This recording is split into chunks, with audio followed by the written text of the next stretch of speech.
The Galactic Council had existed for 17,000 years, a monument to order and protocol. The Catherian Empire ruled it with crystalline precision.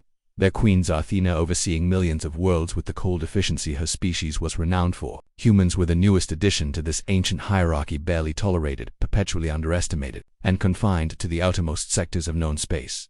Jack Morrison worked third shift at Outpost, kept a lonely monitoring station on the edge of human territory. It wasn't glamorous work tracking asteroid movements, logging sensor data, ensuring the automated systems didn't malfunction. Most nights, he was the only human awake for 1,000 light years in any direction. He'd grown accustomed to the solitude, the hum of machinery, the soft glow of displays, the bitter taste of recycled coffee at 2 a.m. What he hadn't grown accustomed to was the sound of knocking dot at 3:17 a.m. station time. 3 sharp raps echoed through his quarters. Jack's head jerked up from his datapad. For a moment, he thought he'd imagined it. The outpost was automated. He was alone. The nearest ship wasn't scheduled for resupply for another 6 weeks. He stood slowly, heart hammering, and approached the door.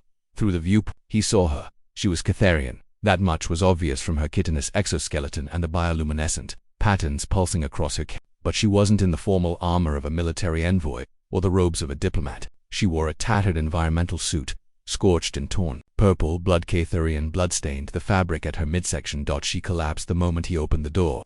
Holy Jack caught her before she hit the deck plating. She was heavier than she looked, her exoskeleton dense with alien musculature. What the hell happened to you? Her translator implant crackled to life. Please. No alert. Council. Every regulation Jack had ever learned screamed at him to report this immediately. Unknown alien on station. Potential security breach. Possible medical emergency requiring specialist intervention. But something in her voice, the raw desperation, made him hesitate. Okay, he said quietly. No alert, but you need medical attention.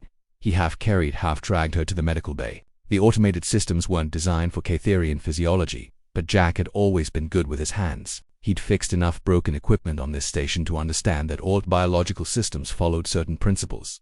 Stop the bleeding, stabilize the patient, keep them breathing for 3 hours. Jack worked. He used human surgical sealant on wounds that should have required specialized Catherian medical gel. He jerry-rigged an IV system to deliver nutrients compatible with her biochemistry, cross-referencing every available database while praying he wasn't accidentally poisoning her. He monitored her vital signs on equipment calibrated for a completely different species, interpreting the readings through improvisation and educated guesswork. She was still unconscious when Anna Chen's face appeared on his communication screen. Anna was the day shift operator, calling in for the standard shift handover morning. Jack, anything interesting happened? Jack glanced at the medical bay door. Quiet night, same as always. Anna's eyes narrowed. She'd worked with Jack for 2 years. You're a terrible liar. What's going on? He sighed. I need you to trust me. And I need you to not file any reports for the next 12 hours.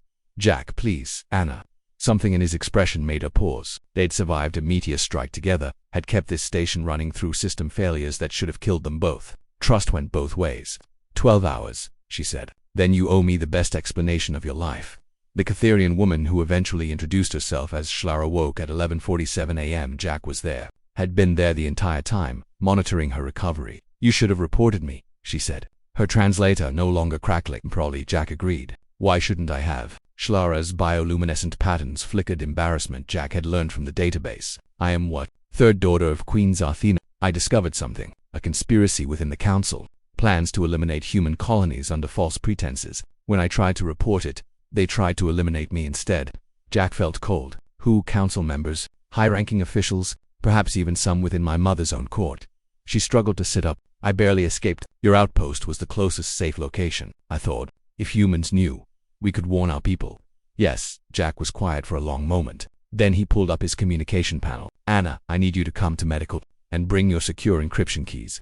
What followed was a carefully orchestrated revelation. Anna documented everything: Slara's testimony, her injuries, the data she'd managed to smuggle out. They sent encrypted files to Human Military Command, to independent journalists, to anyone who might listen. But they also did something else. They sent it directly to Queen Zarthena 3 days later. The Queen herself reviewed the security footage from Outpost Kepler 9. She watched Jack discover her daughter at his door, watched him violate every protocol to save a life, watched him choose mercy over duty, compassion over regulation, that she watched him prove every assumption her civilization had made about humans was wrong. The conspiracy was dismantled within a week. 17 high-ranking officials were arrested. Human colonies were not only protected but given full voting rights in the Galactic Council. And when Queen Zarthena addressed the council chambers, she said something that would echo through galactic history. We believed humans were weak because they felt emotion. We were wrong. Their emotions make them strong in ways we never imagined. One human, in the middle of nowhere, made a choice that saved my daughter and exposed corruption we could not see. He asked for nothing, expected no reward. He simply did what he believed was right. She paused, her bioluminescent patterns glowing with something that might have been respect. Perhaps we have much to learn from humanity after all. Jack Morrison continued, working third shift at Outpost, Kepler 9, but he was never quite alone again. And sometimes, late at night, he thought about how a single knock on a door had changed everything.